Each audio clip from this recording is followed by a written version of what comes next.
A breakthrough for police in Southsea, the moment they finally caught the leader of a drugs ring. Mate, you're under arrest on suspicion of being concerned in the supply of Class A drugs, alright? They weren't just another gang pushing drugs on street corners. The Siner brothers, Brian and Anthony, ran one of the most structured, ruthless county lines networks the UK has seen.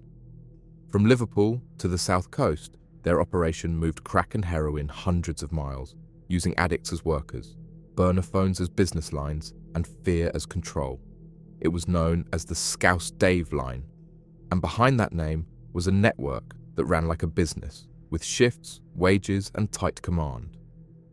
Anthony Siner was behind bars, serving the final stretch of a 14-year sentence, but prison didn't stop him. From his cell, he ran the Plymouth arm of the line, issuing instructions through smuggled phones.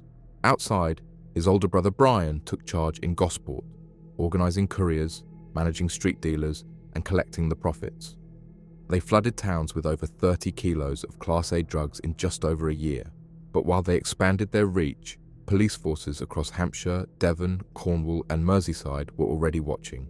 Patiently, methodically, they gathered evidence. This is the story of a drug empire built on exploitation and intimidation, and the multi-force investigation that dismantled it from the inside out. They weren't just street-level dealers. Brian and Anthony Siner were career criminals who rose through Liverpool's underworld with a mixture of violence, control, and calculated ambition.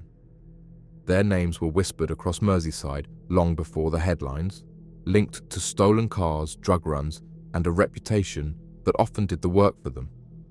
By the early 2000s, their grip was already tightening. This wasn't some overnight empire. It was decades in the making. Brian Siner had his first serious brush with the law at just 18. In 2001, he was slapped with a community rehabilitation order after his car was used in a petrol station burglary. It was a small offence in the grand scheme, but it marked the start. 2 years later, he was back in court, this time as a ringleader. In 2003, he was jailed for 3.5 years for heading one of Merseyside's largest stolen car rings, moving over £1 million worth of vehicles in just 18 months. The court heard how he and fellow organiser Anthony Bushell used a front, an actual used car dealership in Kensington, where 2 undercover officers had infiltrated the gang. It was one of the most daring police operations of the time. By then, Anthony Siner was already carving his own path. His first known run-in came in 2008, when he was handed an antisocial behaviour order banning him from Liverpool's city centre nightlife. Over the course of 8 months, he intimidated doormen, stirred up violence, and earned a reputation as an unpredictable threat. But that was just the surface. Behind closed doors, the brothers were building connections, learning how to manipulate networks and recruit loyal runners. They weren't just taking risks, they were learning from every mistake. By 2009, Brian was back in court again, this time facing 14 years for leading another drug-fueled organised crime group. The gang, known locally as the Big Show, was responsible for flooding Liverpool streets with Class A drugs. Police said they were barely scratching the surface when they seized nearly 30,000 wraps of heroin and crack. The brothers weren't subtle about their success. Luxury flats, designer clothes, fast cars, they flaunted the money. But behind the flash was structure, organisation, discipline. They ran their crews like businesses, rewarding loyalty and stamping out weakness. By the 2010s, both brothers had cemented their reputations. Brian, the elder, was known for his control and brutality. Anthony, the more volatile of the two, was strategic and ambitious. And together, they laid the foundations for something far bigger. After Brian's release, and with Anthony due to complete a 14-year sentence, their focus shifted. Liverpool was no longer enough. The police knew their names, rivals were circling, the heat was rising. So they did what organised criminals often do. They looked outward. The South Coast offered opportunity.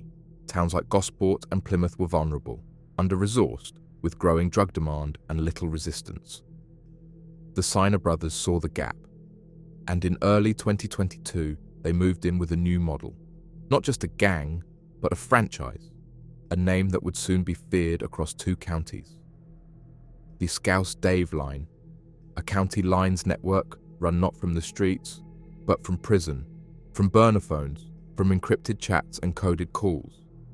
The signers weren't just back, they were operating smarter, quieter, and more ruthlessly than ever before.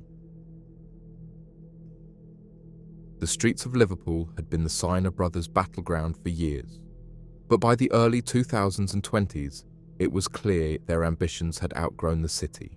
The police knew their patterns. Rivals were getting bolder, and the local drug market was saturated, with too many crews chasing the same patch. To keep profits growing and heat at bay, the Signers did what many high-level gangs do when the pressure builds. They went mobile. Their eyes turned south. The locals didn't see it coming. But soon, unfamiliar faces with Liverpool accents were hanging around estates, pushing heroin and crack to vulnerable users at street level. The Signer brothers were setting up shop. The plan was simple: send couriers with bulk amounts of drugs down the M6 and M5, install trusted runners in the towns, and use dedicated burner phones to run orders like a call center. It was county lines done with ruthless precision. Anthony Signer, still in prison at the time, remained deeply involved. He oversaw the Plymouth arm of the operation from behind bars, communicating via smuggled phones and outside associates. Brian, on the outside, took charge of Gosport. Their communication was constant, while Anthony dealt with stock, money flow, and street-level management in the southwest. Brian made sure the Gosport pipeline kept moving. It was an operation built on trust and fear in equal measure. The numbers spoke volumes. Over 25 kilos of crack cocaine were pushed into Gosport alone in just over a year. Plymouth saw close to 10 kilos. But those are only the amounts police could confirm. Officers believed the true figure was much higher. This was more than just an influx of drugs. It was a full-blown criminal invasion. The brothers didn't just rely on force, they relied on business smarts. Addicts were used as runners and dealers. They were paid day rates, given temporary accommodation, and expected to hit targets like sales staff. If they fell short or got sloppy, they were replaced or worse. This wasn't a gang operating in chaos. It was run like a company, with shifts, logistics, and a clear hierarchy. And the profits, vast. Money was ferried back to Liverpool in bundles, sometimes by car, sometimes via coded transfers. Cash collectors made round trips weekly, picking up thousands in earnings. Others ran drugs in the opposite direction, keeping the supply constant. The Scouse Dave line didn't pause. It didn't stumble. It was a machine. But as the operation grew, so did the attention. Locals started to talk. Officers began to notice patterns. Cars from Merseyside cropping up in unlikely places. Calls bouncing off towers in both Liverpool and the south coast. The Signers had taken their show on the road.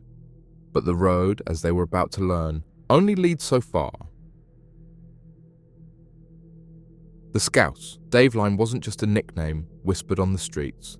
It was a brand, a product, a promise of high-purity crack and heroin delivered quickly, discreetly, and without fuss. Behind the name stood an operation that stretched from the heart of Liverpool to the corners of Gosport and Plymouth, linking addicts to suppliers through a web of phones, couriers, and brutal efficiency. At its peak, the Scouse Dave line was reaching more than 3,000 users a day through bulk marketing texts. These weren't vague offers, they were direct, aggressive promotions. Best gear in town, 2 for £20 today only. No wait, call now. The line ran around the clock. If one dealer was arrested or compromised, another stepped in within hours. Continuity was everything. At the top, Brian and Anthony Signer coordinated every move. Even with one inside prison, the communication didn't stop. Couriers were the backbone. Some drove down with bulk packages, hidden under seats or in modified compartments. Others carried small amounts in body cavities, making frequent trips to reduce risk. Vehicles were often swapped, fitted with cloned plates, or changed mid-journey.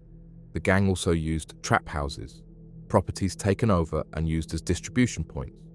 These were usually the homes of vulnerable users, offered free drugs or small payments in exchange for letting the operation run out of their living rooms.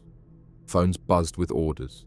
Drugs were bagged up on kitchen tables. It was fast, messy, and relentless.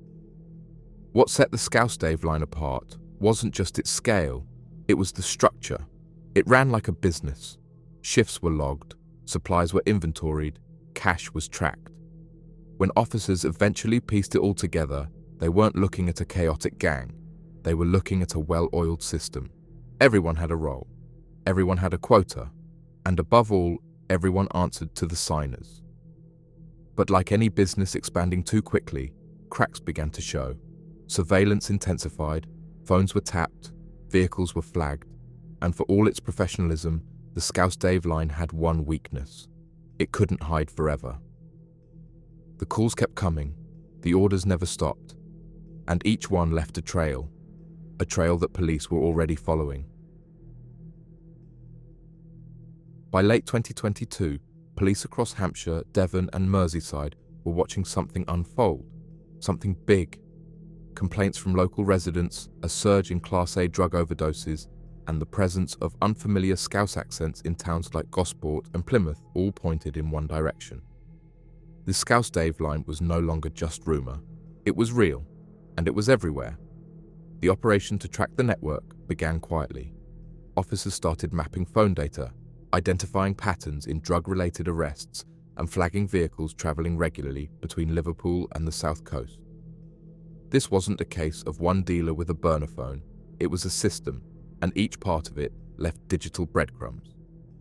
County lines crime isn't always visible, but the infrastructure it relies on, burner phones, hire cars, and vulnerable properties, can be traced. Police found that the same phone number was contacting hundreds of users, often sending out daily texts advertising deals. When users responded, meetups were arranged within minutes. It was fast, mobile, and designed to avoid detection. But mistakes were made. One courier, Gareth Roberts, was stopped in November 2022 near Plymouth. In his vehicle, officers found 3 kilos of crack cocaine. That seizure wasn't just a bust, it was a blueprint. From Roberts' phone, detectives unlocked contact chains, mapped out associates, and uncovered the phone numbers controlling the Scouse Dave line. Investigators also worked backwards. They identified properties used as trap houses and began placing them under surveillance. Plainclothes officers watched known users, tracked suspicious vehicles, and quietly collected footage. In one location, police found a flat used by dealers where the electricity had been bypassed. Rooms were blacked out, and the kitchen was stacked with wraps and weighing scales. Perhaps most crucially, they tracked communications between Brian and Anthony Siner.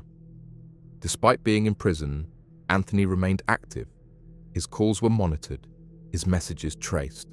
No, conversations revealed he was still managing the Plymouth side of the line, issuing instructions and organising supply routes. By early 2023, the intelligence picture was complete. The network had been mapped, the phones linked, and the gang's movements documented. It was time to shut it all down, and when they did, they were going straight for the top. On the morning of July 13th, 2023, police moved in. It wasn't just one team or one force, it was a coordinated strike across 3 counties. Hampshire Constabulary, Merseyside Police, and Devon and Cornwall Police launched a joint operation targeting the full extent of the Scouse Dave line. They weren't just looking to arrest a few dealers, this was about dismantling the whole network, from the couriers to the controllers. The operation began with a wave of early morning raids. Doors were forced open in Gosport, Liverpool, and Plymouth. Officers wearing balaclavas and carrying battering rams stormed into properties identified during months of surveillance. Trap houses were cleared. Drugs, burner phones, and bundles of cash were seized. One by one, the names on their list were taken into custody. Brian Siner was arrested at a property in Liverpool. Calm but cornered, he made no attempt to flee. He was found with 2 mobile phones, both later linked to the drug line in Gosport. Meanwhile, his brother Anthony was pulled from his prison cell and interviewed under caution. Despite being behind bars, investigators had gathered enough evidence to charge him with continuing to run the Plymouth arm of the operation remotely. Elsewhere, couriers and local dealers, many of whom had acted as foot soldiers, were rounded up. Gareth Roberts, previously caught with 3 kilos of crack, was rearrested. Adam Hughes, a key distributor in Plymouth, was taken down in a separate raid. At one address, officers discovered £60,000 worth of heroin hidden behind a false panel in a kitchen cupboard. At another, a 19-year-old runner tried to flush wraps down the toilet before being restrained. What had once been a smoothly operating business-like drug line was now in pieces. The phones went silent. The streets of Gosport and Plymouth were suddenly quieter. The line had been smashed. For the officers involved, it was a major victory, an operation that had taken over a year to prepare, relying on surveillance, digital forensics, and community intelligence. But the final reckoning still lay ahead. With the signers and their network behind bars, all eyes turned to the courtroom. At Portsmouth Crown Court, the final chapter of the Scouse Dave operation played out in front of a packed courtroom. The Signer brothers, Brian and Anthony, sat in the dock alongside several key members of their sprawling county lines network. After months of evidence, surveillance footage, intercepted calls, and financial records, the verdicts were unanimous.